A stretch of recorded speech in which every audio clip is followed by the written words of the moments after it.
আচ্ছা, আর 2 মিনিট, আর 2 মিনিটে শেষ করেন, বাকি কথা টক শোতে বলবেন। ধন্যবাদ মাননীয় স্পিকার। আমি আসলে বলতে চাই, আমি জামালপুরের মেয়ে, আমি নকশিকাথার এলাকার মেয়ে, আমি ব্রহ্মপুত্র নদের এলাকার মেয়ে, এবং আমি সবজির এলাকার মেয়ে।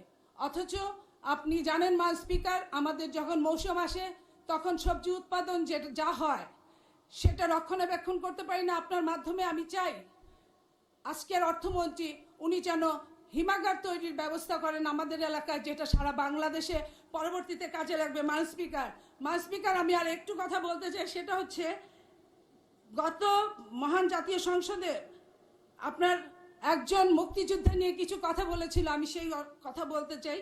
মহান জাতীয় সংসদ পরিচালনার জন্য মাননীয় স্পিকার প্রতি মিনিটে 2,72,072 টাকা খরচ হয়।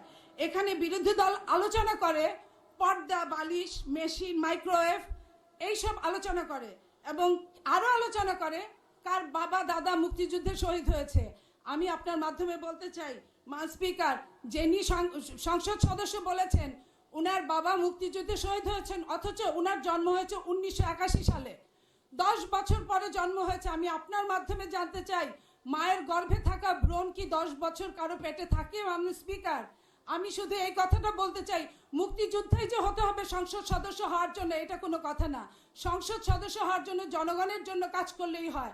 সেইখানে এই মহান জাতীয় সংসদে অসত্য কথা বলার কোনো জায়গা থাকতে পারে না মাননীয় স্পিকার। তাই আমি বলছি, আগামীতে আপনারা মুক্তিযোদ্ধা হন, মুক্তিযুদ্ধের জন্য জীবন দিয়ে দেন, আমাদের দুঃখ নাই, কিন্তু এইভাবে অসম ভুলভাল আপনারা বলবেন না মাননীয় স্পিকার, আমি জামালপুরের নকশিকাঁথার কথা একটু বলতে চাই।